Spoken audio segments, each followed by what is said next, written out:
Chains by Boss. Chains by Boss is now the official sponsor of the Cowboy Up podcast. If you need your custom cowboy chains, you go to Chains by Boss. You can find them on any of your social media. You can find them on TikTok, Chains by Boss on TikTok. You can find them also on Instagram, Chains by Boss, and you can also find them on Facebook. Chains by Boss will deliver the hottest new cowboy chains for you, and we recognize them as our official Cowboy Podcast sponsor. Thanks. And always, Dallas Cowboys for life. Peace.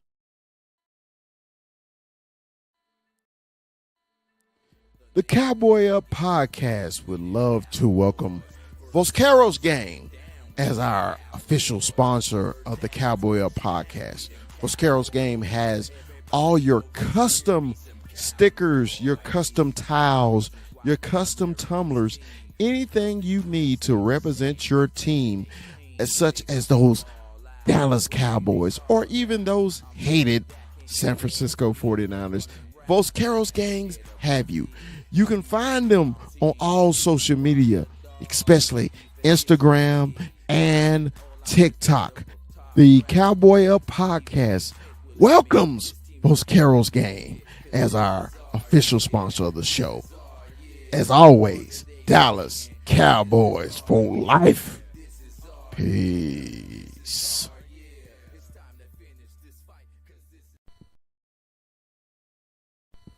The Cowboy Up podcast welcomes Dominion Custom Clothing. Cowboy fans, if you need your custom suits, your custom sportswear, Dominion Custom Clothing is the company for you.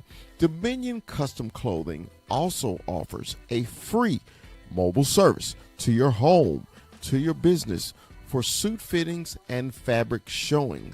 Dominion Custom Clothing has been a clothier in the Dallas-Fort Worth area for the last 20 years. So if you need that suit for the night out on the town or the tuxedo for the prom or special occasions, Dominion Custom Clothing is the company you have been looking for. And as always, Dallas Cowboys for life. Peace.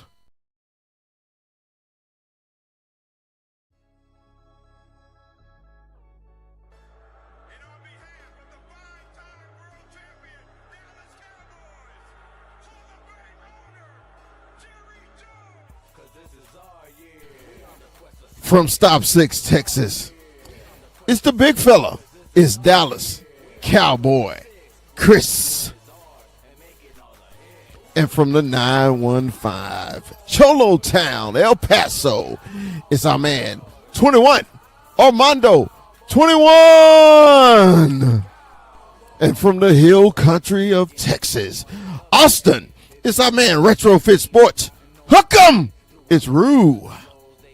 And from Tucson, Arizona, the player personnel director of the Cowboy Up podcast is Kuiper AZ.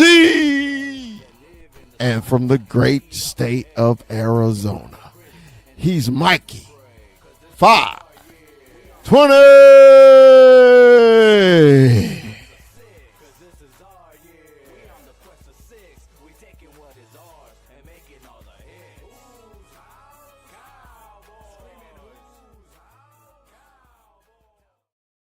What's up? What's up? What's up? Say, man, y'all know what today is. Today is Monday. On Monday, man. It's the Cowboy Up podcast. What is cracking, fellas? You know, we've been on hiatus for a minute, on these mini vacations, celebrating birthdays, and New Year's and Easter and all that other good stuff, man. We've been doing a lot. Skip the Easter, damn. we just skipped all the way to Easter, man. So, hey, man, it's just good. It's good. It's good to be back, man. Good to see y'all. The rest of the fellas, they'll be sliding in a minute. Got 21's text said he'll be in just a minute. Man, everybody on TikTok, appreciate y'all following us. Everybody on Facebook, appreciate you following us. Everybody on Instagram, appreciate it, appreciate it, appreciate it. Say, man, this is our 2-year anniversary. And it's funny, man. We started. It was actually the anniversary was actually last week, right? And we started right after we started our show right after a damn Cowboy lost to Green Bay Packers. And I was like, way to kick off a Cowboy podcast right after a Cowboy lost to the Green Bay Packers. That's how our show started, right? And I was just like, okay, because we really honestly thought that the year that we lost to the Packers the second time, that hey man, this is gonna be a long playoff run. We're gonna have plenty of stuff to talk about. And you know that sound that he making on Pac-Man, womp womp womp, and he remember that Rue? Was that the feeling you had when, I mean, the Packer game was over? It's like womp womp womp. I feel like I've had to relive that Packer loss over a half a dozen times, man. I feel like that Packer loss has just haunted us forever. I don't know when or if we'll ever get over that damn Packer loss. That loss that hurt, man. That was just the ugliest loss out of, like, you're a 6.5 point favorite. You're at home. You don't lose that game. Like, come on. That's terrible. It's terrible. Dude, when I say Kuiper, because you wasn't quite on with us yet, Kuiper. When I say we were so excited, we were just like, man, we about to go on this big run. We got a lot of things to talk about, man. It's gonna be flowing to the page and everything. And next thing you know, here come me jumping off the balcony in Denver. 21 sombrero is cocked to the side. It was rough. That's rough. 21, baby, how you doing? 21, how are you, brother? How are you, man? What's going on, fellas? Hey, we're, man, it's 2-year anniversary. Big shout out, right? Shout out to us, man. Hey, we're here. And in the moment I come into this sad moment, we're talking about damn playoffs, man. Yeah. Hey, I mean, that's how it was, man. You know, like I said, we had broke off from the other podcast and we was trying to do our own thing, and it was just one of those things, man. It happened to us, but it actually made the podcast even stronger because people saw. Well, you know how non-Cowboy fans they like basking in our misery. So you know, it was just like, look, man, either we real fans or not. That's one of the two. Either we gonna be real fans or not. And so we lived it. You know, we lived it and got in there and did what we had to do. So, but it's 2 years later. And we've been going strong, man. Had some nice accomplishments and everything. Got an active Cowboy on the show, you know. Hell yeah. We invited the enemy on the show. We invited Kuiper, and you know, even though his team keep kicking our ass, and I don't know why we keep having him on the show, but he can't beat the Cardinals for some reason. I don't understand why.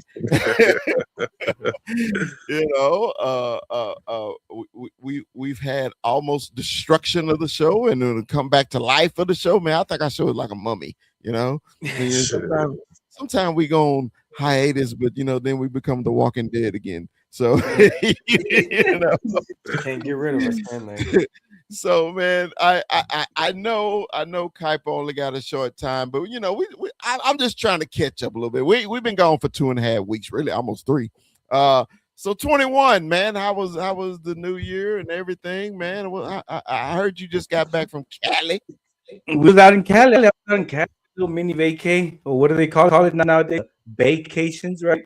You know, it's a little couple thing, right? It was a couple little day trip.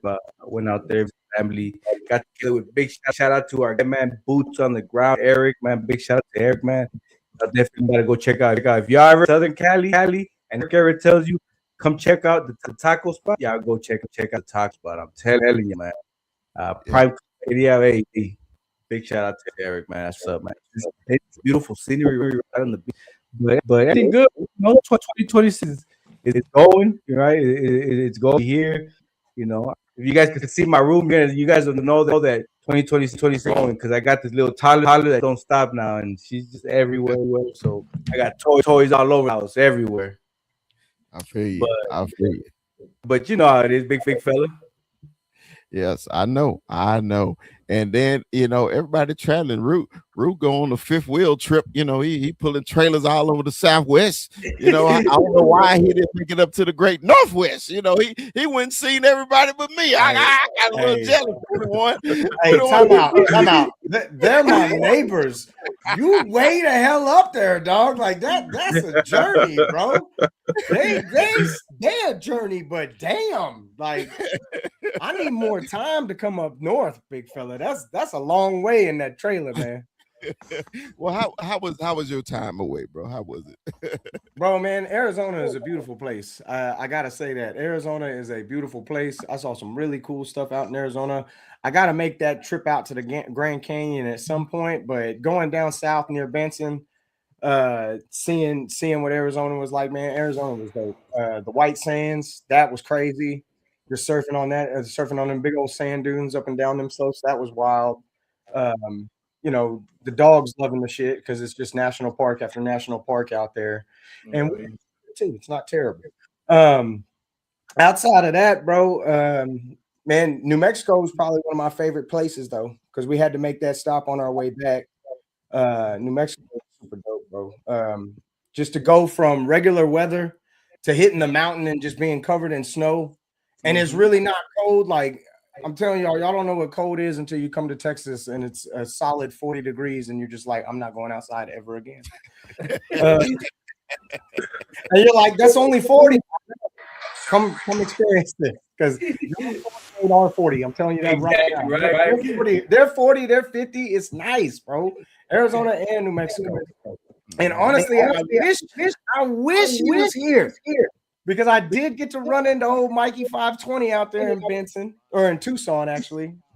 Made our way up to, of course, the casino. Same place I saw Mondo in El Paso. I keep dragging you boys to come gambling with me. One day you're going to take me up on it. But Mondo's like, nah, bro. I see this shit too much. I'm out. But Mikey, of course, has owed me for a hot minute. And I really wanted him here to defend himself, but he's not here. But this man has owed me a debt, and he has finally paid it. So I'm gonna clap it up to Mikey right quick. Hey. This little sign. Shout out, Mikey 520. I appreciate it. I got a nice little spot for it. It's right in the background, so he can see it every time he pop on. But man, it was just cool, man. Being with family, just having the dogs out, and just experiencing some different places that I haven't been before. So I always appreciate that. Man, that's good. That's good. Now, Kuiper, how was your little time away, man? I know it sucked, man. I know we was talking before the show, but none of our teams are in this, man. So how was your little time away from the podcast? Because we rebooting right now because we got a lot of content we about to put out. Shit. Yeah, man, it was fun. I got to really hang out with family a lot, man. Really for the holidays, and it just man, these playoffs were hell for me. Watching every NFC West team fucking make it at each round, man, and the Seahawks are in the fucking Super Bowl. I hate this shit. But you know what, man? It was fun watching. It was fun watching the Senior Bowl, getting to scout out a lot of players. Mm-hmm. Yeah. Well, let me tell you what I did. I did absolutely well. No, I did. I went up to Canada, hung out with the Can fan for one playoff game. Had a good time there. And basically sat here in Seattle, dodging raindrops, and I was like, man, I was jealous because everybody was in Arizona. Then 21 sends me a shitty ass picture of the worst hamburger place in the world, In-N-Out. And I was just like, I don't give a shit about In-N-Out. I don't care about fucking In-N-Out. Now, if he took a picture of Whataburger, I'd be like, oh yeah, appreciate that. So man, I was just itching to get back in here, man. It was a lot of things happening. Cowboys got him a new defensive coordinator. Indiana won the national championship. New England made it back to the Super Bowl. It was a lot of things that was going on that I really wanted to talk about.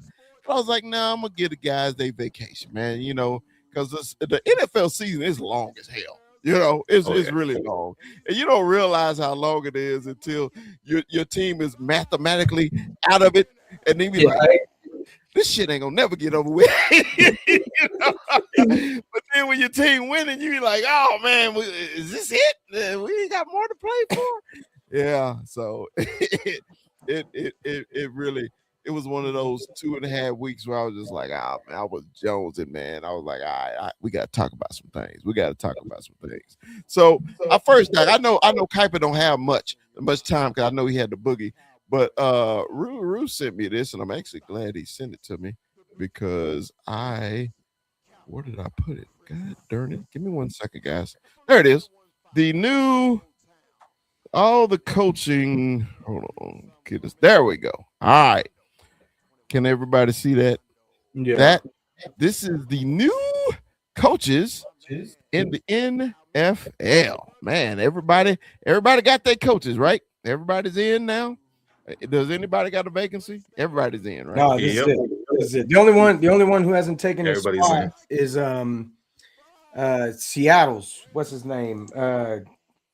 Kubiak. Or no, Kubiak. The Raiders. The Raiders, yeah. All right. So anybody on here, were you surprised or were you disappointed? And I want to start.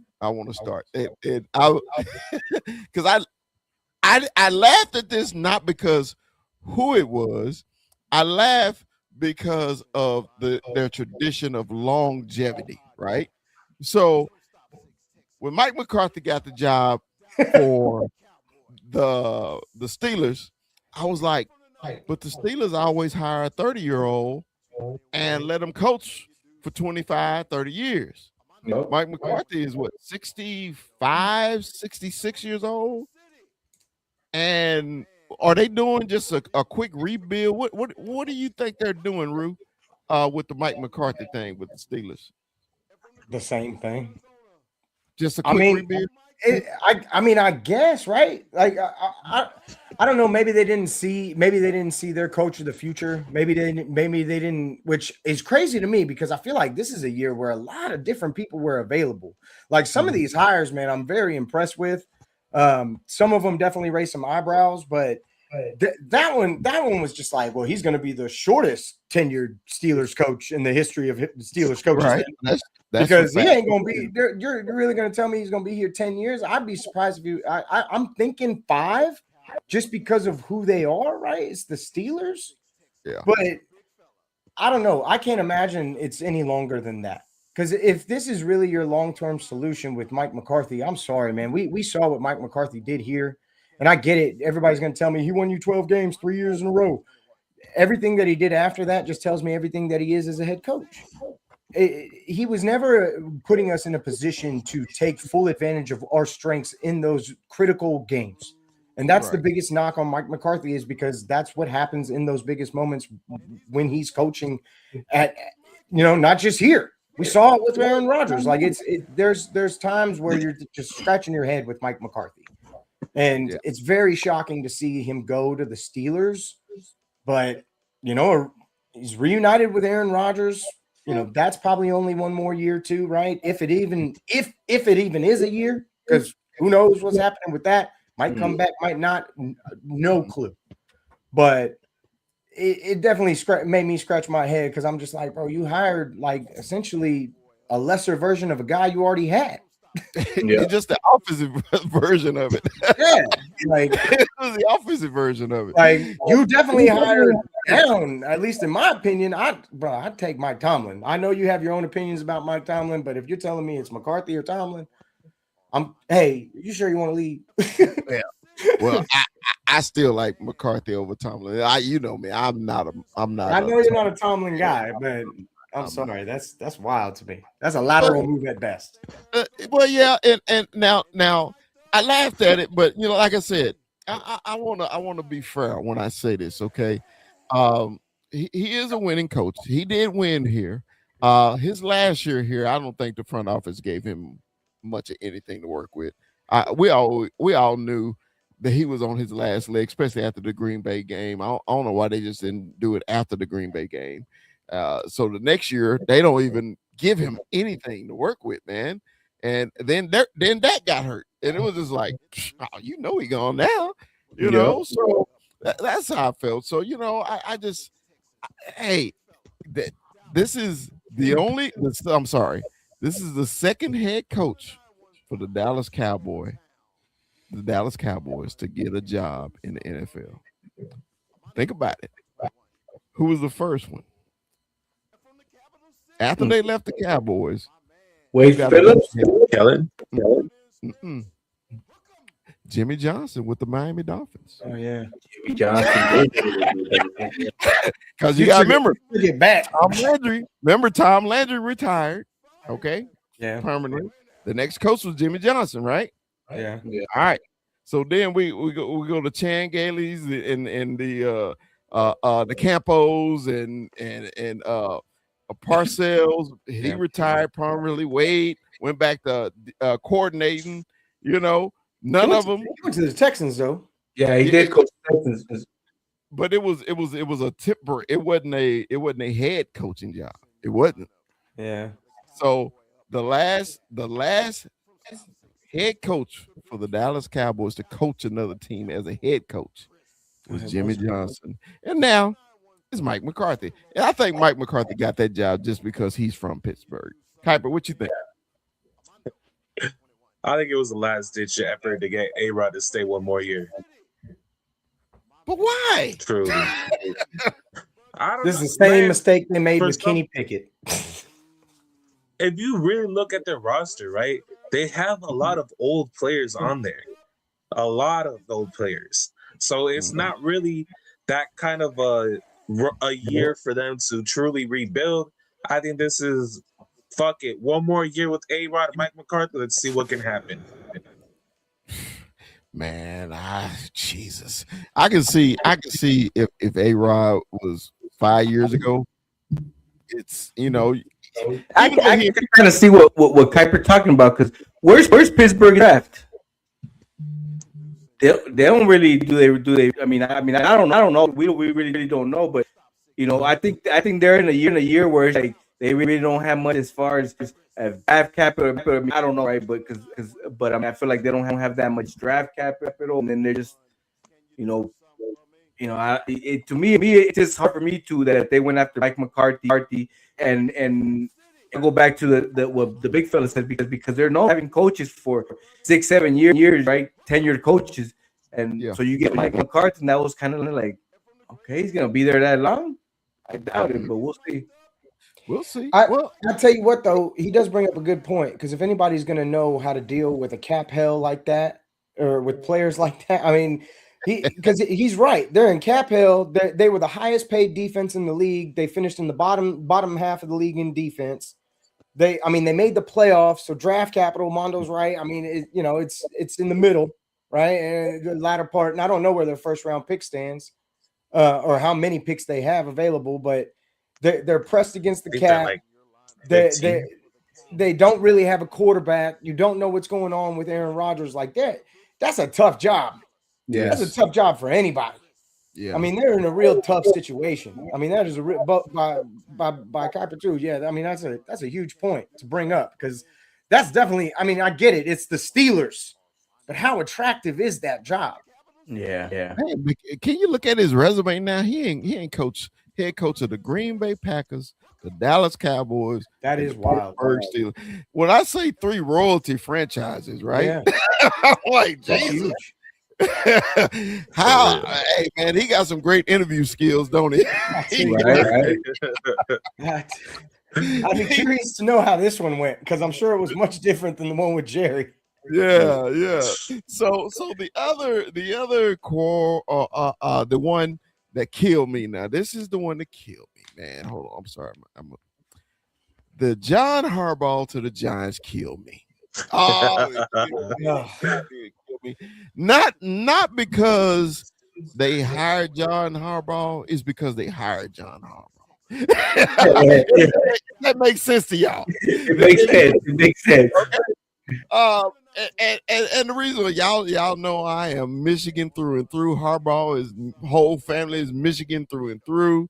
I was so happy when Jim went to the AFC, and now John is in my damn vision, and I can't take it.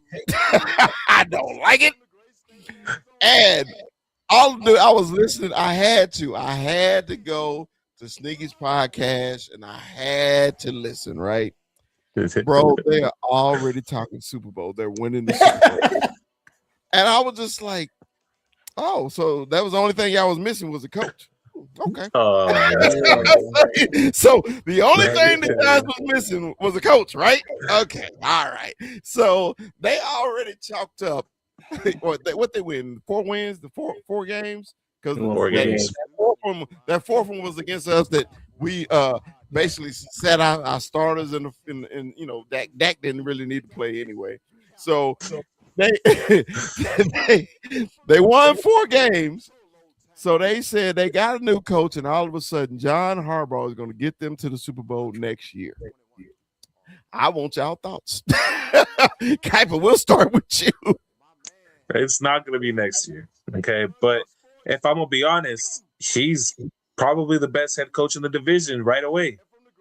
I truly think that Sirianni's not that great of a head coach. He has a really hard time keeping discipline on his team and fucking dealing with all these personalities. John Harbaugh's discipline and hard-nosed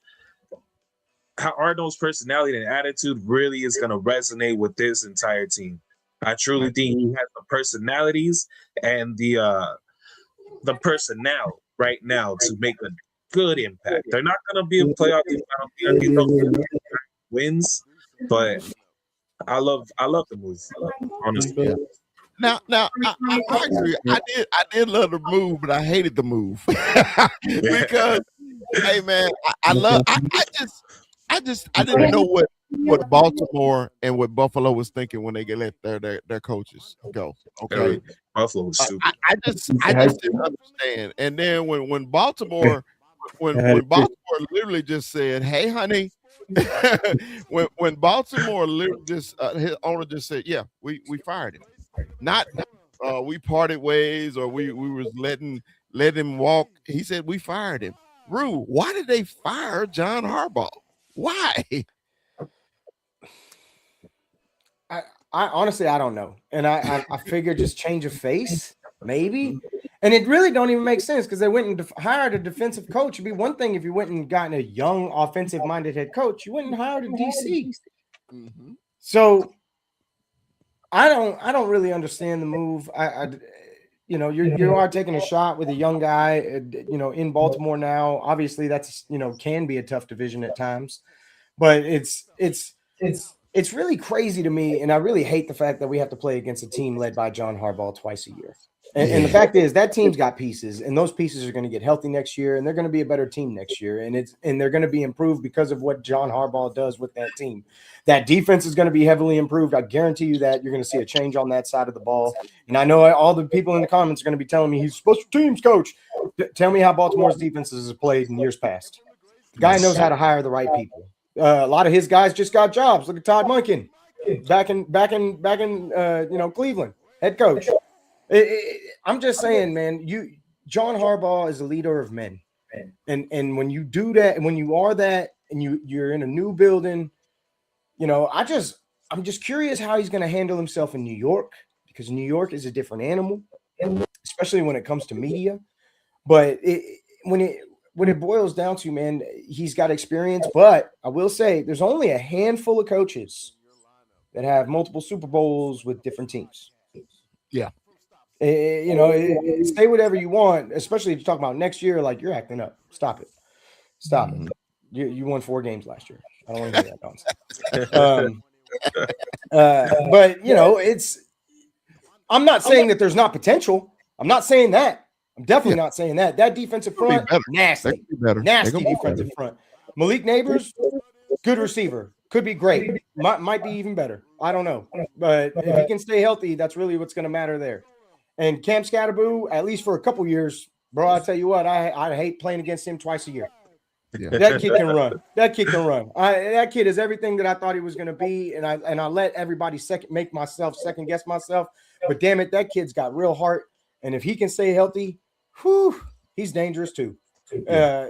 They got some pieces. They got some real pieces on that team, and now the tight end is really escaping my mind because they got a real nice Theo Johnson. Yeah, Theo Johnson, nasty tight end. I mean, they fix up that secondary. Could be something. Could be working with. Could be cooking with grease. We don't know. John Harbaugh can change a lot of different things. Could be quicker than we want.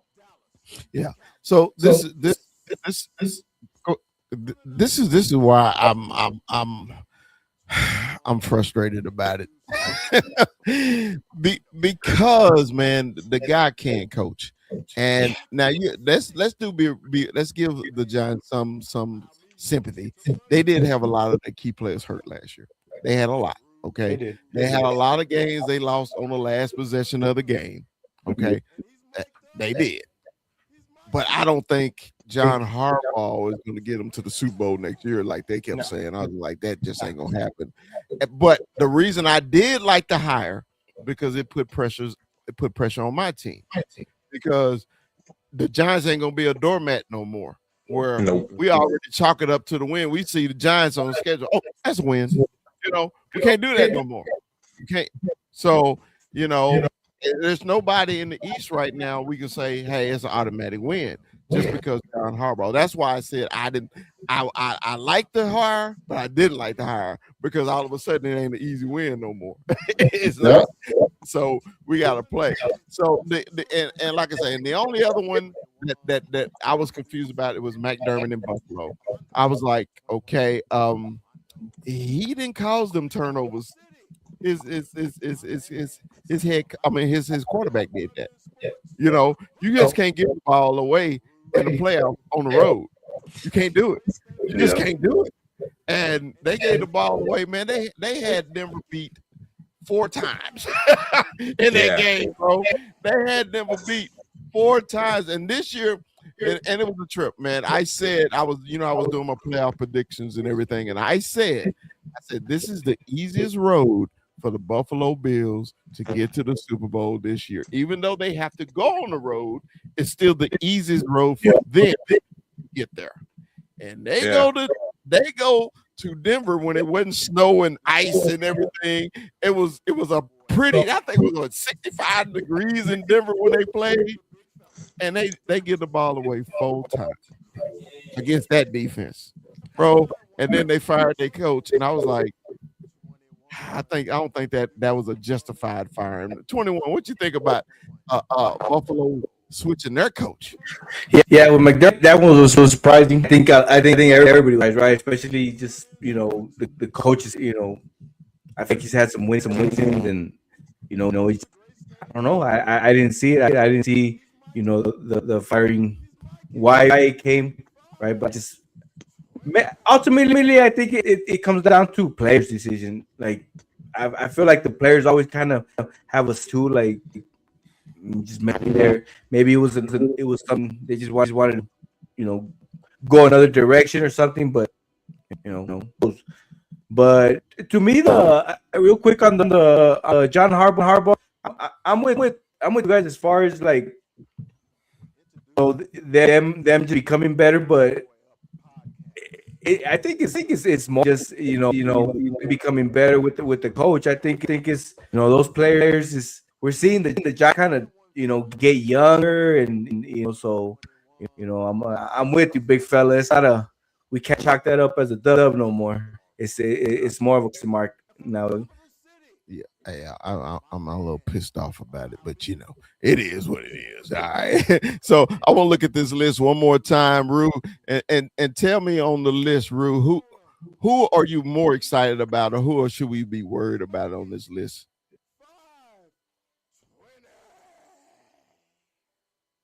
Are you muted, Rue? I think Rue's muted. My bad. Honestly, man, I know it's the Raiders.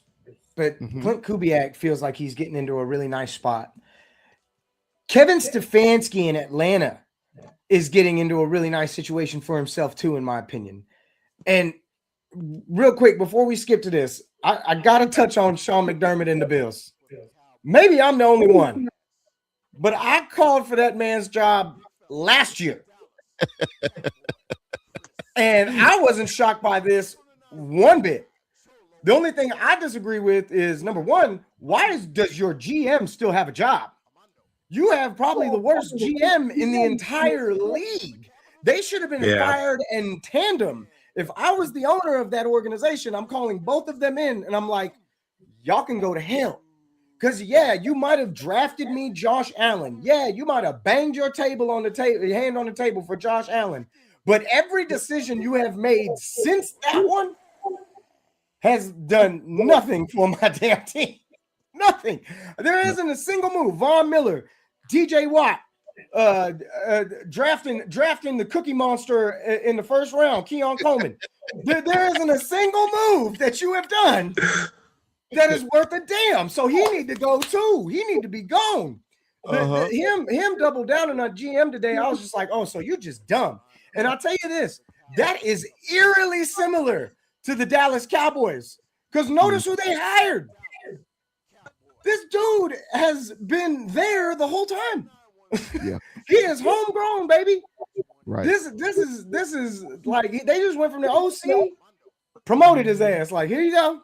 Yeah. And I'll tell you what, like, that's not what I would have done. I'd have cleaned house. I'd have cleaned house just like Christian Parkson did. As soon as he walked into the Cowboys defensive room, all of y'all are fired. Get out of my office. I'd have cleaned house. I don't give a damn. I got Josh Allen. I have figured out the hardest position in football to figure out. Right. Everything else I can fix. But I have the hardest position in football figured out. So I need to put somebody. Bro, you need change. That wasn't enough. Firing Sean McDermott and nothing else makes you look dumb. That's why everybody's talking. If you would have clean shop, it'd have been like, all right, they're trying to put some pieces around Josh Allen. And I would have started with the GM, and then it would have been the coach. Now, this is what get me. This will get me. How Cleveland can be one of the worst teams in the league, and their head coach get a job just like that after being fired. So was it their head coach or was it their front office? The Kuiper, which one is it? Shit, it was the front office. It was 100% the front office, man. To go, 4 misses in a row at QB, and you expected your head coach to do something with that? Yeah, like, and then your offensive line they didn't give him any offensive linemen. That shit was horrendous. How do you expect? He had consistently one of the best defenses in the entire NFL. Yeah. Consistently, year after year, that was one thing you could count on. And you fired him because your offense sucked ass with no QB. I could see why Atlanta really wanted him. Man, I was like, damn, man, Cleveland coach can get fired, winning 3 or 4 games, and our head coach, they get fired, they don't get hired. No. Man, I tell you this though, Kevin Stefanski, the way Kevin Stefanski run the ball, he gonna be nice. They're gonna be nice. Oh yeah, they're gonna be real nice. Offensive line. Well, they're gonna be nice. That's what we always complained about with Atlanta. Atlanta got one of the best running backs in the league, and they wouldn't give him the ball. I never understood that, bro. What was that? That Monday night game was a Sunday night. Bijan went crazy, and I was like, dude, this cat is just sitting back there. They'll give him the ball 10, 12 times a game. He should be 25 to 30 a game. You know, they really had one of the best offensive trios in football, and they treated them like shit. Well, you know, and maybe the Dirty Birds will be coming up next year too. I got to tell you this though, there was a bunch that I liked. Like I loved Robert Saleh. I love that Robert Saleh is going to be coaching the Titans. I think that defense is going to take a real nice liking to Robert Saleh. But man, the Mike LaFleur hire for our man Kuiper, bro. You look into this cat. He's led some pretty good offenses. And I mean, at the end of the day, I get it. It's the Jets, right? Jets in 21, 22. But he led some pretty good damn offenses for the Rams with a good quarterback. And not to mention, he's in a pretty – That's the key right there, though, Rue. Rue, that's the key right there. Who going to play quarterback for him? And that's just it. He's in a nice little spot here. He's in a nice little spot. Because what draft pick do you have this year? We have number 3, but we ain't picking a QB this year. He'll have his choice, but it won't be from this year. Okay. So you. But I'd be curious to know what he ends up doing with. And I want to hear your opinion on him because after what I looked at, it's a pretty exciting hire because it's NFC West, competitive division, first year head coach. You know, he was a quarterback coach, offensive coordinator. So, like, is he going to fix your boy, or is your boy getting booted out of town? And how you feel about him, man? I love any McVay tree hiring. Anybody from that coaching tree usually does good, especially his offensive coordinators. But at the same time, I've never been a young OC at head coach type of guy. I don't like it. I don't. I want a leader of man, just like a Dan Campbell type of dude. Okay. Just to focus on leadership, on making the right decisions, in game preparation, all of that. So that's my one thing. But as far as Kyler Murray, man, the relationship is just over. It's too far gone to repair with an offensive-minded head coach. Too far gone. He needs to be traded, and LaFleur needs to understand he's gonna have 1 year with Jacoby Brissett, and then next year he'll get his choice of quarterback. Yeah, because that's what I was concerned with. I was just like, okay, I like the head coach hire. I said, but he still got one glaring problem, and that's a quarterback. And you know how hard it is in the NFL, man, to get a quarterback. It's hard, you know. And I don't know what the pinpoint when I see Kyler Murray. I don't know what I like. I don't know what I dislike. You know, does that make sense to y'all? Yeah. Tell me one thing you like about Kyler Murray, though, Kuiper. Dude, he's so talented. And if you look at really what happened to Kyler Murray, right? He had Cliff Kingsbury. Year 1 with Cliff Kingsbury, we went to the playoffs. Kyler Murray was rookie of the year, had a fucking amazing year. Look at what Cliff Kingsbury did year 1 with the Commanders. Same thing to Jaden Daniels. After that, downhill. Cliff Kingsbury was horrible for his development. Then we dropped down to Drew Petzing, somebody who needs a Jared Goff at quarterback, never was going to work, and he's a terrible offensive coordinator. Terrible. Mm-hmm. So, to me, Kyler Murray still has never been really given a good shot to show his true skills.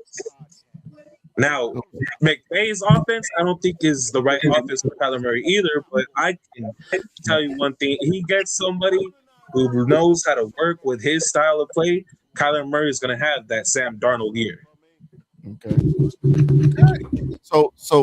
So when you say Sam Darnold year, so are you basically saying he does need that change of scenery too? He does. It can't be in Arizona. Man, I tell you what, I don't know. Man, I agree. Look, Kyler Murray has been a thorn in my side for many years. Okay, from going to Allen High School to playing at Oklahoma, and obviously he's never lost in my building, right? Like that's a real stat. One second, Rue. Yeah, I know you gotta go, man. All right, we gotta go, man. We'll catch up with you soon, okay?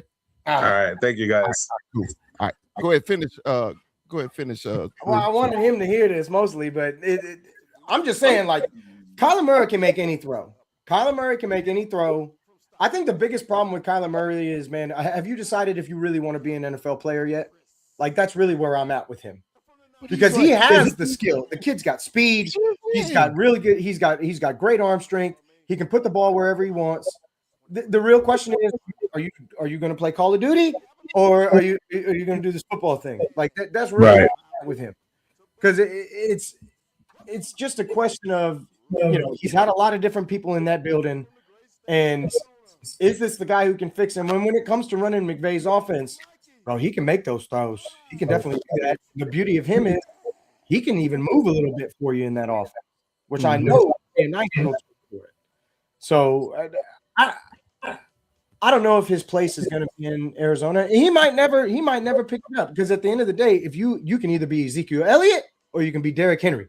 It is what it is. Right. Yep. Man, okay. All right. So we talked around the league. Let's talk about some Cowboys. All right. Christian Parker is our new defensive coordinator. He came over from the hated punk ass, trick ass, hoe ass, bitch ass, cheesesteak eating ass, garbage ass, city ass, green booger jersey wearing ass Eagles. I'm sorry, I went a little too far. I'll take it back. I take back the nasty city. No, I'll keep that one in. Anyway, we get a young defensive minded coach who was the secondary coach for the Philadelphia Eagles. All right. So at first, like Cowboy, who's just not into assistant coaches from other teams. First thing I said, who? I was like, but then I saw how old he was, and it changed my mind. And the reason it changed my mind on his age only is because, man, the NFL is constantly evolving, right? And you know how the NFL can be that good old boy system, right? And they retread quarterbacks. Coaches, and it's the best friend network. So if you're a friend of mine, hey, I get you a job on my staff. You know what I mean? Yeah. So I was excited about that, right? I don't know if him and Shotty got any history or not. Do you know, Rue? Do they got any history? I don't. Okay, I don't know. Did you know 21? Do they got any history? Do you know? Not that I know now. All right. So Shotty been around for a minute. Yeah. He's been around. So I was excited that it was something fresh, something new. I'm not gonna do him like I did Shotty, because I butchered Shotty, because I was like, as soon as they hired Shotty, I was upset because they didn't make the splash. Okay. But now I see Jerry is actually letting his head coach hire his own people. And that's what I'm excited about. 21, what you think?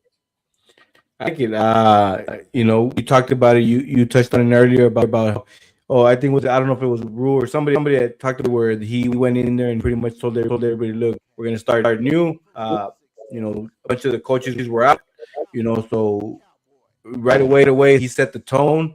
I think about good things. I'll be honest, if I want to say that I never heard who he was or anything, but you see nothing but good praises from him all over, from other coaches to to peers. Obviously, Cooper DeJean, I saw, I think, a tweet that he put out, talking about how we got a good one. So so those praises are always good, right? And it gives you a little bit of confidence, and like Big Fella said, we're going young, so it does let me know that it's Shotty picking, not Jerry picking, right? So it's a win for us. We'll take it. Yeah. Rue, what did you think when you heard that we got Christian Parker from the Eagles? First thing is to reiterate what you said. Shotty hired this man.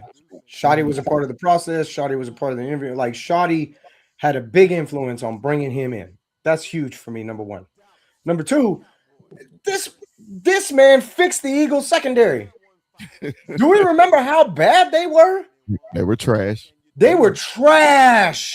Yeah, they were the air raid. Like, there wasn't a single quarterback they could stop. It was awful. This man turned Cooper DeJean and Quinnen Williams into two of the most feared corners in the game. And I'm telling you right now, I don't have a lot of high praise things to say about Quinnen Williams. Cooper DeJean has definitely come into his own. Quinnen Williams, a lot of that stuff, really, like the way they try to paint him out to be the next Revis Island, it just doesn't impress me like that. Like, y'all need to stop that nonsense. But what he was able to do with that secondary, and the fact that he just came in here and said, everybody get out. I loved every piece of that, because there was nothing to keep from this defense last year. Just leave it behind where it is last year. Don't bring nothing with you. So I definitely, when it comes to him, from what I understand, he's their Al Harris, right? Because a lot of people clamoring for Al Harris. A lot of people wanted Al Harris. He's their Al Harris. And the fact is, if he can do that to that Eagles secondary, I'd love to see what he can do with what I have right now on defense, considering that they're all back healthy. Okay, Mike. What's up, Mike? Welcome to the second anniversary show. We just got it. We was talking around the league shit first, but now we on these Cowboys, and nothing better than having Cowboy Corner on the show talking about damn Cowboys. Mike, how you doing, man? It's been a while, man. It's been a couple of weeks. How have you been, Mike? Yeah, what's going on, you guys? Been amazing. Congratulations on 2 years of success here on the show. It's always great kicking it with you guys. Shout out to you guys allowing me in your space. It's always a privilege for me to be in your guys' realm. And the vibes are always great, and it's been a fantastic 2 years, and I've been here as a fan and on the show for that amount of time. So to watch y'all grow and be who you guys are and get to know you guys on an individual basis has been a privilege. So I appreciate all you guys and for accepting Cowboys Corner. Appreciate you, man. So, man, we hadn't got to talk yet, man, about the new hire, Christian Parker, new defensive coordinator for the Cowboys. I already know he's going to be doing better than we did last year. But Mike, how did you feel about the hiring of Christian? I absolutely love it. It's something different. It's a breath of fresh air, right? And the biggest piece to this, and he's young, and he happens to be black, right? I mean, he's our second black defensive coordinator. This is not a Jerry Jones move at all. It really isn't. Yeah. You're not wrong. And I absolutely love it because this is shoddy working to make the Dallas Cowboys better. He's taking this head coaching gig seriously. Yeah. You know who was a Jerry Jones hire. Now we get to see what Schottenheimer hires look like. Right. And that is big for the Dallas Cowboys in the future of the Dallas Cowboys because he can train Jerry. Can old dogs learn new tricks? Mike, you came in right what I was saying. That's why I loved it. That's why I loved it because he was young. I didn't even give a damn he's black. That some bitch could have been purple. He was young. He was young, man, because I remember when the Rams hired McVay, right? And everybody like, why did you hire this young cat? And the Rams had missed a beat, had they? They got his system. He's innovative. They keep going to the playoffs. They should have went to the Super Bowl. They should have beat these damn Seahawks. I got a story about that too. And bro, I always wanted young. I hate the retread. I know a lot of people wanted Al Harris back and all that. I understand because us Cowboy fans, we can get a little loyal sometimes. We get a little too loyal, right? And it's just because the devil we know, right? So that's half our problem. But I'm glad. I'm so glad we got young. Shotty got to hire his man. Okay. And let's run with it. And man, and we're gonna get into a lot of draft content coming up. We are, but right off the bat, I know we got 2 number 1 picks. And I've been listening. I've been really patient about talking about it. I really don't want to get to it now, but I just it's on my brain. I don't want the Cowboys to even think offense in the first round. And the reason why, let me explain. Our biggest deficiency was the defense, and we got an opportunity to get 2 elite players on defense. That's why I say let's go strictly defense in the first round. I'm open up for a suggestion or debate on this. Anybody different of opinion on this? I got a question. I want you guys to think about it. I know there's a big old debate about trading back, right? But how do you guys feel about that? No, I want to stay where I am. I want to stay. I want the 2 first round picks. I want 2 first round. I need immediate starters right now on defense. I need them Defense right? On defense because look, think about it. All right, only one. I take it back. Only one position on offense that I'd accept, and if it's a tackle, that's the only one. Okay. All right. Then The my tackle. argument's out the window because that's where I'm at. That's it.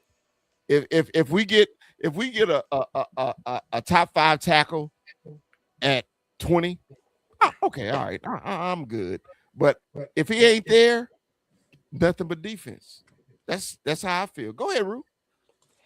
I really, that's kind of where I'm at, man, because I really feel like a tackle needs to be addressed.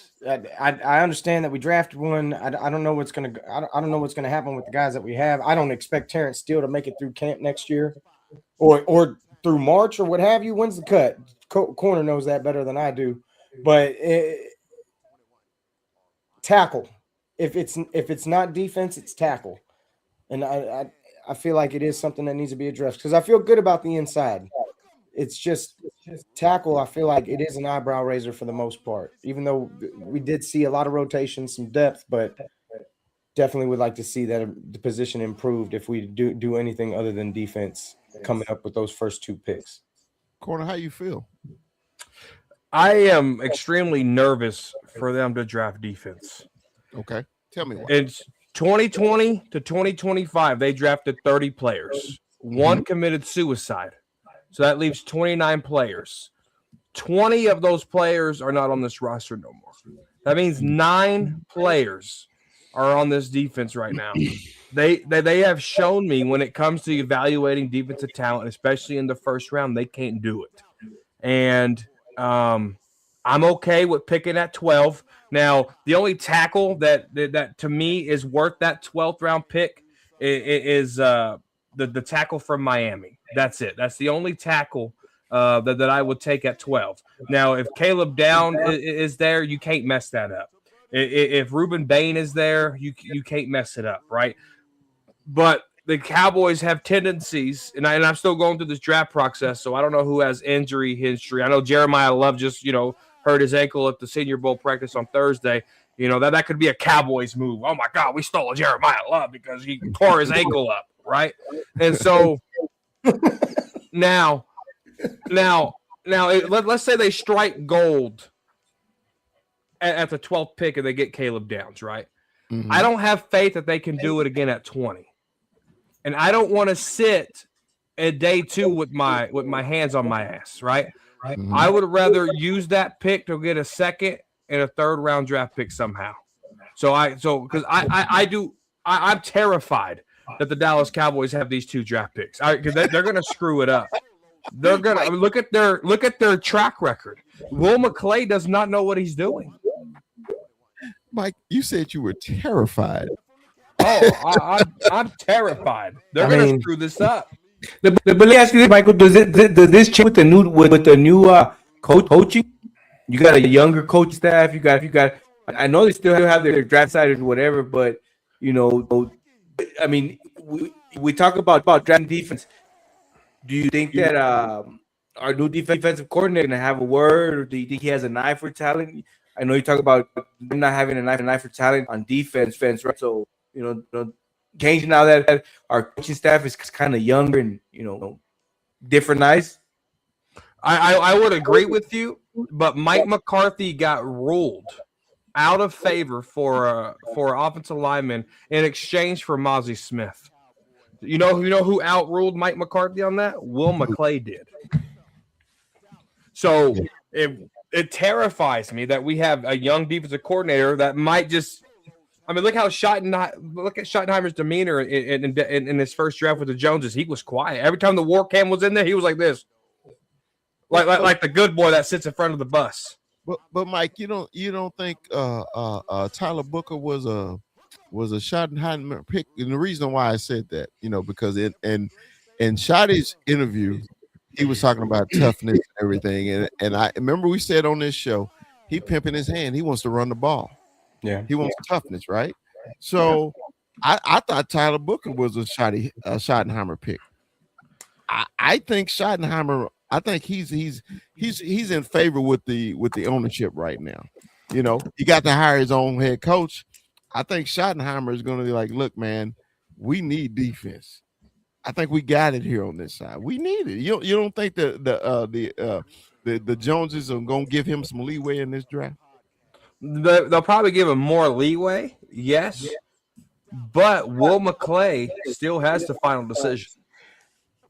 I got to tell you, with him coming in, knowing his background, you got to think it's going to be one of the corners or downs if he's there at 12.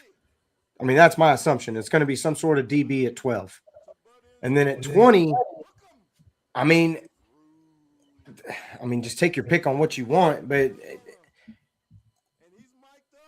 because I mean, if it's not the edge, right? If it's not the edge at 12.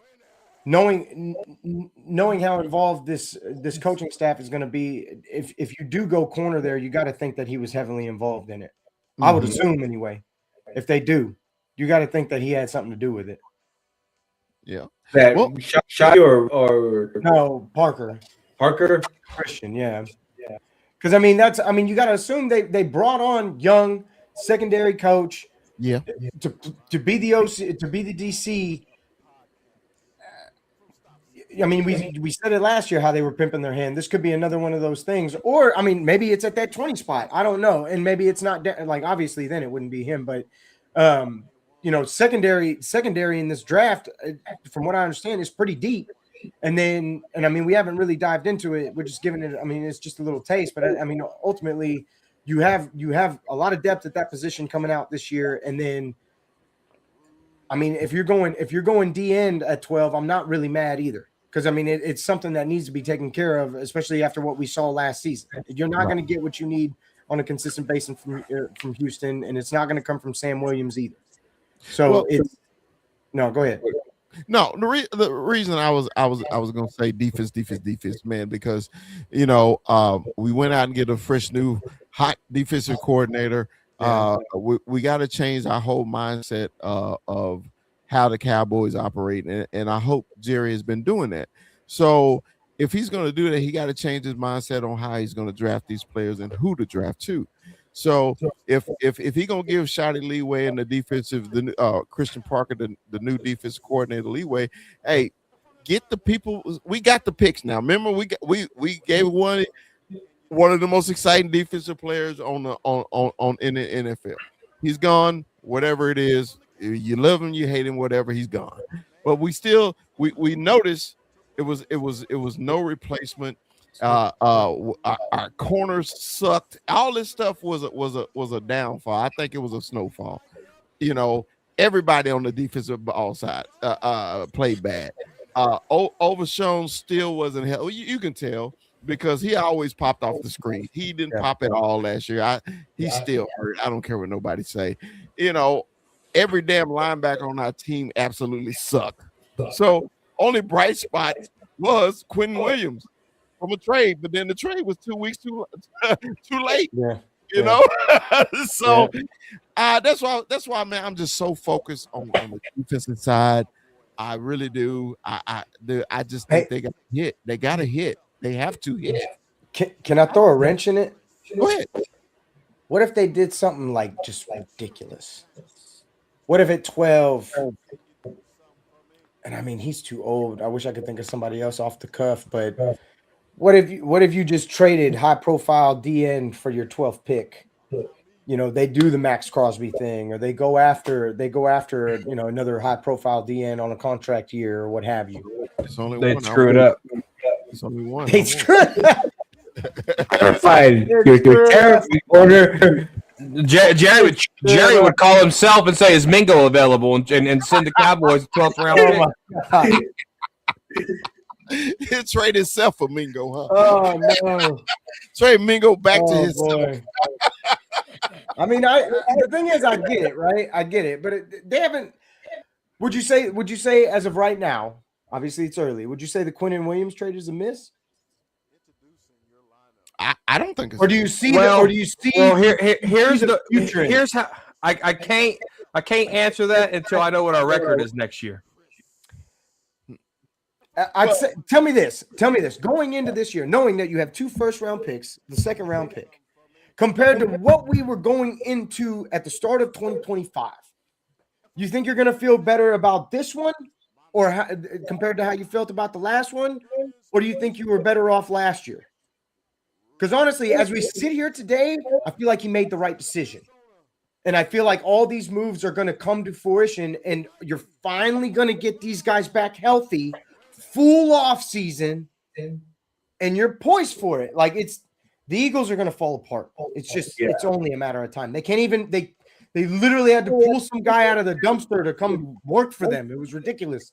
And then I'm just saying, for me, looking at the pieces at a core compared to what I started with in 25, I feel much better going forward than I did starting last year. I would say it's hard for me to grade that Quinnen Williams trap pick because the Jets will get the lower of the pick. So if we win 2 games and the Packers win 1 game, they get the Packers pick. Vice versa, they get our pick, right? So whoever the lowest pick is, that's what happens. Now, if the Cowboys pick is a high pick, yes, we won the trade because it worked, right? But if the Cowboys pick is top 3, I'm gonna be punching the air because we could go be getting Archie Manning and can this old bastard of a quarterback, right? So it all depends. I'm not going to allow him to keep talking about me. It all depends on how it plays out because you gave up Quinnen Williams, but to what extent? Did you give up a top 3 quarterback in the next year's draft? We're not going to turn this into a Dak Baskin show. I'm not. I'm just saying. I'm looking for the future. I'm looking towards the future. We're not going to do that. Okay, we're going to celebrate our 2 years together. We're going to hold hands and sing Kumbaya together. But we should talk about that though too. Let's talk about Sean Mannion, coordinator for the Philadelphia Eagles. This man, Sean Mannion, he was the quarterback coach for Green Bay last year. That's a wild hire. That's a wild hire for OT. I'm going to hold my tongue because when they hired Sirianni, I was like, who? The special teams coordinator from the Patriots? And he has 2 Super Bowl appearances in a Super Bowl ring. So I'm just going to bite my tongue till I see it. Okay. Fair enough. That's true. That's fair too. That's true. Well, look, I wanted to tell y'all something real quick. Now, y'all know I'm up in Seattle, right? Seattle is going to the Super Bowl, right? Oh, it's popping up there right now. Going to the Super Bowl. All right. Tell me, in y'all words, if the Dallas Cowboys was going to the Super Bowl, what would the city, matter of fact, the state of Texas be like? It'd be going crazy. It'd be nuts. It'd be nuts, right? You see jerseys everywhere. Everywhere, right? Okay. It'd be banners, streamers, all kinds of nonsense. The ball would be a different Dallas Stars logo spinning every day. Every day, right? So when they made it to now, they got a thing here. Is fireworks is legal here in Seattle. So when they won the NFC Championship game, you know, they fired a few fireworks, you know, in the neighborhood. It was funny to me. I was like, all right, cool. So the next couple of days, I was like, man, I'm gonna see Seahawk gear everywhere. I mean, it's gonna be Seahawk everywhere, right? So me and the kids go to the grocery store. Grocery store packed. I seen one dude with a Seahawk jersey on, one dude with a Seahawk hat on. Okay. We leave. This is the grocery store. Just imagine the grocery store in Texas. Okay. Mm-hmm. If the Cowboys was going to the Super Bowl. All right. So then my granddaughter had an assembly, right? I know how kids dress. They dress like their parents. Go to an elementary school anywhere in Texas and the Cowboys is losing. They got on Cowboy jerseys everywhere, right? Get to the assembly. It was 2 kids that had on Seahawk jerseys. And I looked at my wife. I said, honey, if this was Texas, everybody in here would have on blue or white. Cowboy gear everywhere you turn. And I was just like, the city, you would think this city would be hopping, right? Yeah. Dude, it is the most boring. If I didn't live here and just came in, you would never know the Seahawks going to the Super Bowl unless you watch the news. That's wild. Yeah. That's wild. That's wild. I mean, that's crazy. It's too cold to care, I guess. I follow a few. I follow a few of the Seahawks content creators. Shout out to Hawks and shit, Green Hawk. But follow a few of them, and they did the little Seattle Seahawks send off. It wasn't too packed. I was like, okay, is there more people? Or is that bad angle or what? Bro, it's like they ain't even playing Sunday, bro. I was just like, it is no way in hell. I mean, I can maybe understand the week before, but the week of the Super Bowl, like, Bro. nobody's hype. That's Bro. crazy. It's simple. They know what it's like to be there. Wait, man, don't give me that. Don't give me that. They were there. 06, 14, 15, 2026. They know what it's like to be. They know what success is like. They won one Super Bowl. It don't matter, but they've been there. They know what it's like. Oh, We Texas would burn down for all the damn barbecues we'll have in that dry ass state because we don't know how to act. We don't. Yeah. Say, man, first of all, Yo. it was funny to me. It was hilarious to me. I was just like, man, it is no way in hell. If we're used to it or if they used to it or not, I don't buy that shit corner. I don't buy that at all. You know, used to it is going there. If I'm a Patriots fan, okay, they used to it. The Seahawks ain't used to it. They got success. I tell you what, though, Chris, maybe it could just be a Texas thing, though, too. Because, like, who rep they state more than Texans rep they state? Like, really? Yeah. I don't know if anybody else reps their own state in that, like, with everything. We have our own pillows. I'm just saying, man. Like, Texas is a different demon when it comes to stuff like that. We have our own house shoes. That might be a part of it. Could be. We decorate our living room Texas themed to remind us where we are. Yeah, right. I mean, he's not wrong. It's kind of like a guy from Texas moving to a blue house and put a cowboy flag out in the middle of that motherfucker in the middle of Seattle. I'm sorry. I'm sorry, that was me. And that some bitch is still out there till you drive in front of my house. Hell yeah, for life, goddammit. Chop, what is going on, Chop? Straight man, back good? From the Senior Bowl. What's up, baby? Yo, what's up, fellas? How y'all doing? Big Chop, man. Hey, man, everything's good, man. Everything was good. Yeah, man, I didn't even know you was up, man. I just happened to scroll through, and I'm like, oh snap! Yeah, I got the link an hour late, but I'm here. Say, man, first of all, calm down. All right.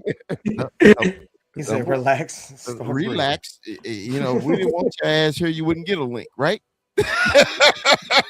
So don't start that backhand stabbing shit. Okay, we're not gonna do that. 21. You see, he trying to snap me for the back and shit. Like I got an hour late. They got an hour late. Hey, I did. Hey, but didn't he get it though? he got the money. Hey, you got it at the same time Chop got his. All right. So, hey, what was that Senior Bowl at? It was in Mobile, Alabama. Oh, okay. Yeah, it was pretty cool. I saw your YouTube, your scouting reports on the seniors there, and it sounded to me that the seniors was out there putting in work. They was putting in work out there doing their thing, you know, because now these are job interviews for them right now, you know. So give me one or two, man, that stood out for you, man. Hey, man, that kid, that DL. Hold on, let me get this thing. That D lineman from Florida. Yo, what was his name? Saleh Bangs. Caleb Bangs. 6'6", 335 pounds.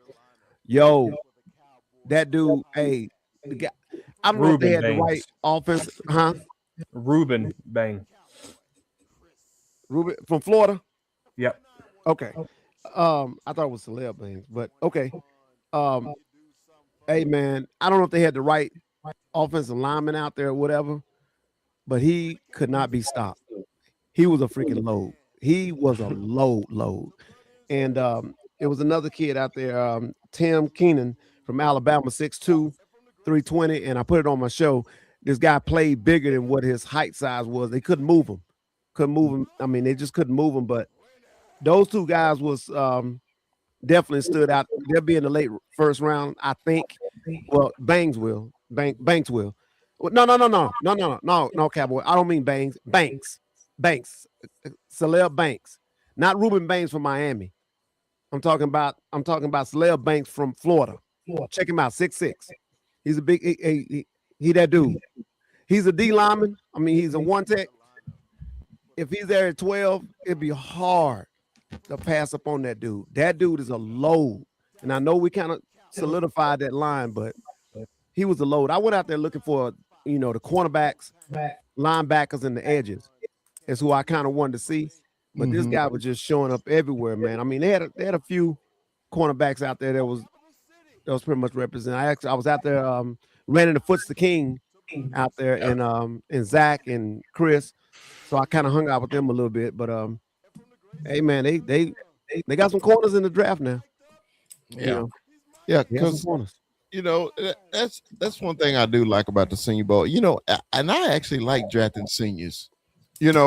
Because seniors to me, they ready to roll right away. They didn't spend 4-5 years in college. They grown men now. They ain't got that kid mentality, right? That's why I say, man, in them seniors, these job interviews, because hell, they may not play another down of football after the Senior Bowl. You know what I mean? So they got to go to that real world. They got to punch them clocks like we do. You know what I mean? So, hey, man, I'm excited about the draft coming up and everything, man. So, like I said, the next shows, man, we're going to get into them really deep and everything like that. But man, let me tell you, man, Chop, this is actually you joined us, man, in the middle of beginning of the season, last football season, and this is our second year at the Cowboy Up podcast, and I started the story, Chop, how we started the game right after our first show was right after the loss to Green Bay. That was our first show, and the reason we had started the show, Chop, because we think, man, we about to have this long playoff run. We're gonna have a lot of good things to talk about, Chop. Yeah. And like I said earlier, it was like the Pac-Man game when they kept you.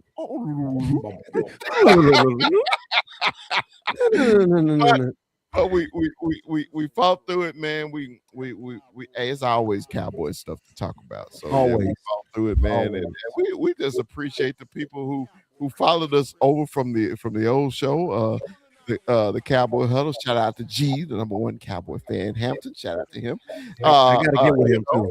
I gotta get with G, man. So we just started doing our own thing, man. And thanks to Deuces, because if it wasn't for Deuces, we wouldn't have a show. and the guys know what I'm talking about. So man, look, man, we just wanted to do our own thing, and it's been fun. And what's so bad, man? Just like all of us, how we all met social media. Every last one of us here, we met on social media because we had one common thing. We love the Cowboys, right? And my whole thing is real dudes know real dudes, right? They you know who fake, who phony, you know how to know. You can feel it in your bones, right? Yeah. So, and I try to treat everybody the same. I was just like, I want you to know, man, if we friends, we're gonna be friends for life, And my mother used to say this all the time. She said, Chris, you sure can't bring home a stray dog. I said, Mom, what are you talking about? She said, boy, you make friends anywhere. Yeah. She said, you've been doing that since you was a kid, man. You can make friends anywhere. I was like, hey, I can't help the people love me, girl. Shout out to moms too, man. Shout out to moms. She be coming up to Seattle soon. Hey, any story, 21, man, that that you remember the over the last 2 years, man? Did you still think about here at the Cowboy Up podcast? Hey man, just, having the Brock on there was one of the big highlights. Obviously, we were able to get an active player at the time. Well, he's still an active player. So shout out to Brock. Hopefully, we can get him back, man, and hopefully we can get some more people out here, man. Yeah, he had tuned in on the stream on TikTok earlier. I saw his name pop up, so he snuck in on the show a little bit, man. Shout out to Brock Hoffman, Mr. 6'7". Hey, 8'9". Hey, 21. Rue, any special things, man? The last 2 years, man. You want to recap? Damn, man. I mean, there's some personal stuff for sure. I mean, going to the Michigan game with you was a pretty big highlight for me. I know that's not really part of the show, but being able to do that, meeting through social media like this and experiencing a game like that was cool. So, that's definitely something I'll never forget. And then, man, obviously having Brock on here, that was huge. That was a pretty big day. That's just the big fella putting in work, bro. And shout out to you for always doing that, man, because that's definitely one of them things like that doesn't happen without you. So that was huge. He follows all of us too. Yeah, he does. And that's the other thing, man. Brock Hoffman is cool as a fan. I don't care where Brock Hoffman goes. I don't care if he's a Cowboy for life or if he ends up somewhere else. Brock, I will always be a fan of Brock freaking Hoffman, man. That dude is a cool ass dude. Just for showing us love, man. Because he didn't have to do all that. Yeah, he didn't have to do that at all. He didn't have to do none of that. And the fact that he was cool about it was always pretty chill. And yeah, man. I mean, just really the connections, bro. I mean, with all of you. I think that's the biggest takeaway from this that for me that I get out of it is the connection that we all have in this and just together and that's what's really dope about doing shit like this. Now, FYI, man, 21 will be making his first venture up to the big house this season, man. The University of Texas El Paso is gonna stroll their little sexy ass to Ann Arbor. Hey, man, you know what happened last time Texas came up to Ann Arbor?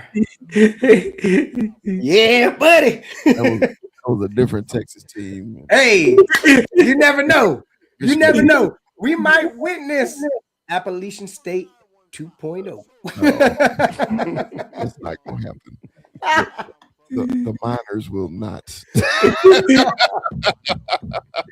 So we try to make this a show trip. So anybody want to slide up to Ann Arbor on the September 19th, man, y'all come on up there with us. We're gonna party like it's 1999. But anyway, now, and dude, it's funny. I was following Chop. Okay, I'm gonna tell y'all the quick story how I met Chop. Okay. We from the same goddamn city. Didn't even know. We don't even know each other, right? So wow. I was going through. I was like, man, I'm liking this content, Mr. Point, man. All right, man. He sound like he from the South, blah blah blah. I showed him a message. Hey, man, let her have you come on sometime. Chop don't even return my damn message. I'm like, God damn, I think I'm returning my message. Okay, cool. Hit him again. He laughing because he knows it's true. Yeah, I hit him again. Hey, man, shit, man, love your content, dog. Come on the show sometime, right? We get to talking. I said, bro, where you from, man? He said, I live in Atlanta, but I'm from Fort Worth. I said, you from the Funk? He like, yeah. He said, you from the Funk? I said, man, stop sixing this jump, player. And next thing you know, we got the literally chopping it up. He from the Funk too, man. Two fucking town boys, doing this content creating, in on this interweb and everything, man. It's funny how big the world is and then how small it is too. We literally from the same place, literally. A few years apart, probably ran in the same damn circles, but we meet on the internet. Yeah. Crazy. That's crazy. We meet on the internet, bro. We talking about less than 3 miles. Less than 3 miles. They mean by the world, man. Small, man. Know some of the same people. Yes. So, and then let me tell you how we met Cowboy Corner. Let me tell you how I met Cowboy Corner. All right. I was never the YouTube guy. I never was. And until we got on Gary's show, I was never the YouTube guy. And then I started scrolling YouTube and everything, and ran across Cowboy Corner. And I was like, this dude crazy as shit. I was like, but he funny. He was funny, right? And I caught one of his shows, one of the Talking Crazy shows. No, it wasn't Talking Crazy yet.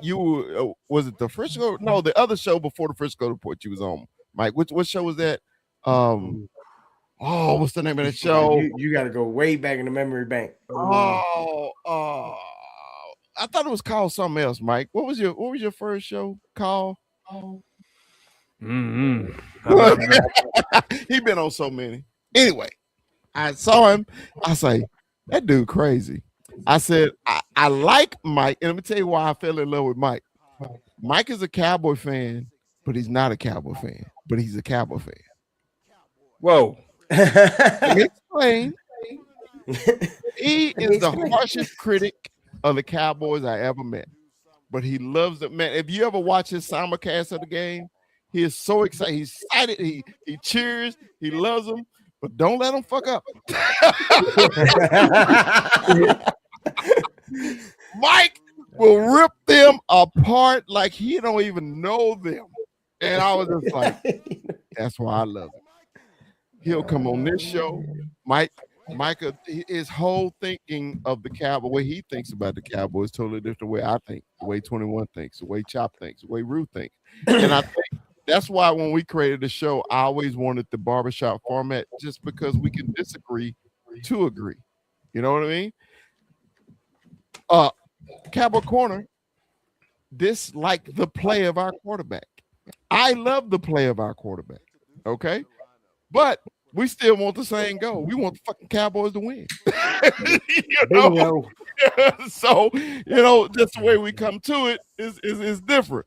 So, man, this just, for those who's watching on TikTok, on Facebook, Instagram, all that, this is just, how we became friends. We became.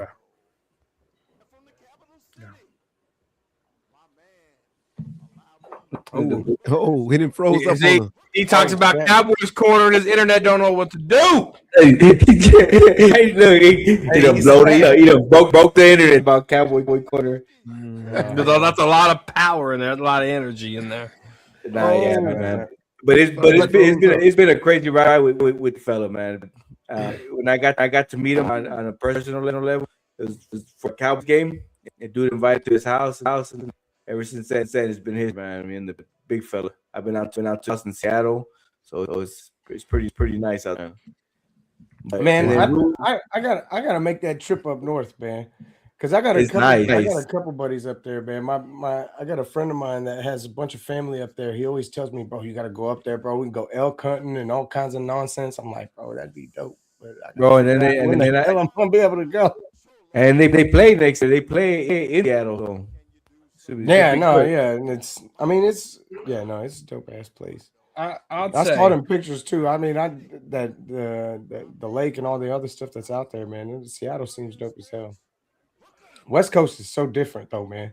West Coast. They're rude over there. They're rude over there. They're rude as shit over there. That's northeast. Shit. I went to Orange County, and every single one of them talked like they were mad at me. I don't even know them. One of the cashiers, you gonna buy this? Well, I didn't set it up there for you to look at it. Ring that shit up.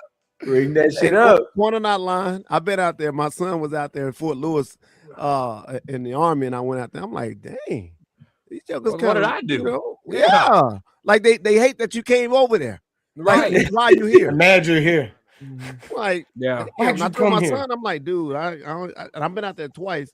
I'm like, dude, I'm not trying to come back out here. They on something else. I thought it was supposed to be different the way he was talking, but yeah. No, the food ain't that good either. The food is horrible. No, it really. Well, it depends on where you go. Orange County had some really good food. They had some good food in Lake Forest and Corona, Riverside. Hey, look, they had good food over there. I'm gonna give myself away, bro.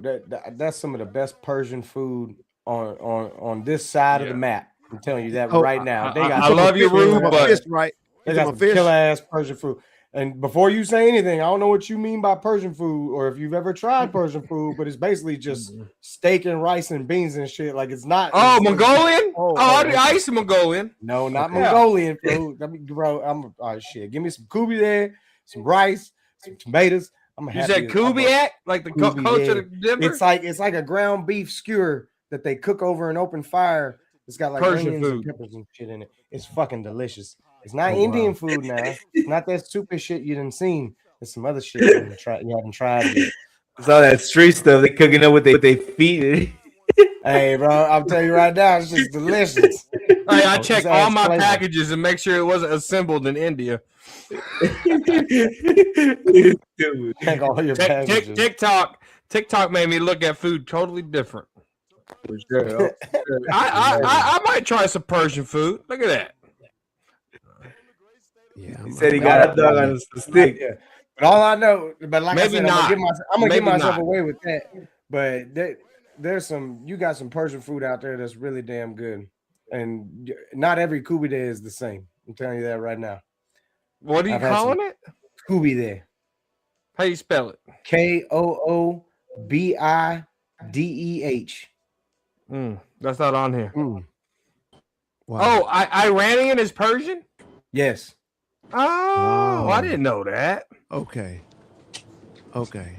Yeah, now look. Hey, I don't know how I got I'm not over gonna there. say you're going like all of it, but there's definitely some shit that you would eat. Don't give me that shit. But I don't know how I got on the on this my TikTok For You page is crazy as hell. Yeah, let me give a big shout out to St. Louis Joe, bro, in the building. Always WWE Ivan Sosa in the building. You see him? The loyalist. You got Cowboy B in the building. The great Cowboy B. Big shout out, man. Big shout out to y'all. Appreciate y'all joining. We only growing, guys. We only growing. It's gonna get bigger. Excited. Hey, did you see he got retrofit right in the introduction? I see it. Hey man, hey, Videos, dancing. hold on, player. Sometimes I screw up, player. Hey man, Players fucked up. hey yeah, Players player. fucked up sometimes. Yeah. This first day of pads. Say man, we all played, man.